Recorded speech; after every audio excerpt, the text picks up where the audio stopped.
More than 900 people have moved through the Nebraska LEAD program during the last 32 years.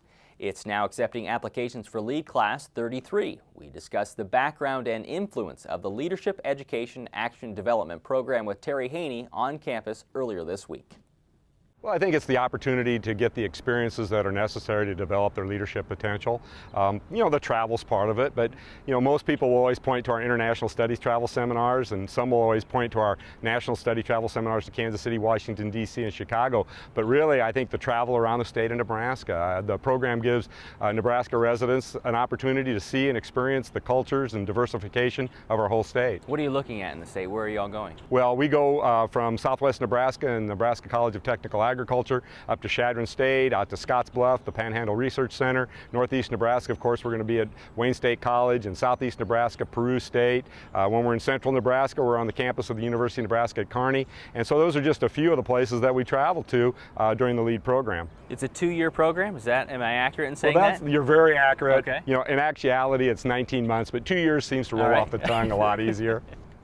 That's the easier way of saying it, right? That's right. So that's the time commitment. What all goes into that? Well, during the first year, participants will participate in 6 3-day seminars. The seminars are theme-based. They're located across the state of Nebraska. Also during that first year, the 10-day study travel seminar to Kansas City, Washington, D.C., and Chicago. The second year will build on those experiences from the first and also introduce the international awareness, our global studies. And the second year also includes the 6 3-day seminars, but then a 2-week international study travel seminar. In this country where you're going to Kansas City, Chicago, D.C., what are you looking at there? Well, what we do there is we visit business, industry, government agencies. So we meet with CEOs, government officials, politicians, learning about leadership, learning about the issues that affect our country.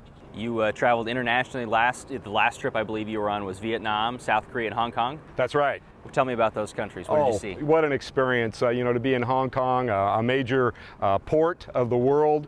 We had the opportunities there, of course, to visit the Hong Kong Disneyland that uses so many American products, including Nebraska beef products. We're fortunate we had a great connection through the Nebraska Department of Agriculture to be able to do a behind-the-scenes tour there from Hong Kong down to Vietnam. And, that was a country that I think many of the LEAD fellows were a little apprehensive about visiting, of course, of the Vietnam War. Also because it's a communist country, but we found the Vietnamese people to be very pleasant, very welcoming, very supportive. For a communist country, they're very entrepreneurial. And so we had some great visits there at the U.S. Embassy and the U.S. Consulate.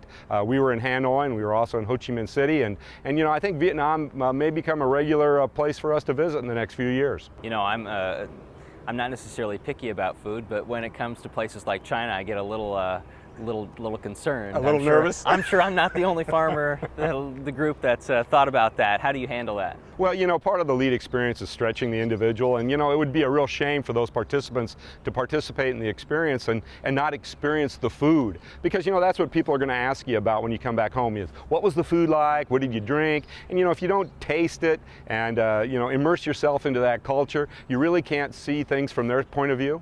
Do you have a favorite? Do you have a favorite location that you've been on, or one that sticks out? I'd make a lot of countries mad if I said I picked a favorite. But each experience is different, and I think what makes the experience is the people that you travel with.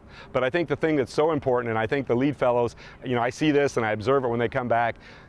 We have it very, very good in this country, and while we have some issues that we need to work on and the challenges that are ahead of us that we need to develop the people to solve those challenges, we're pretty fortunate to live in the United States of America. And so that renewed sense of patriotism after you've traveled abroad, coming back, it makes you want to do more to make our country better.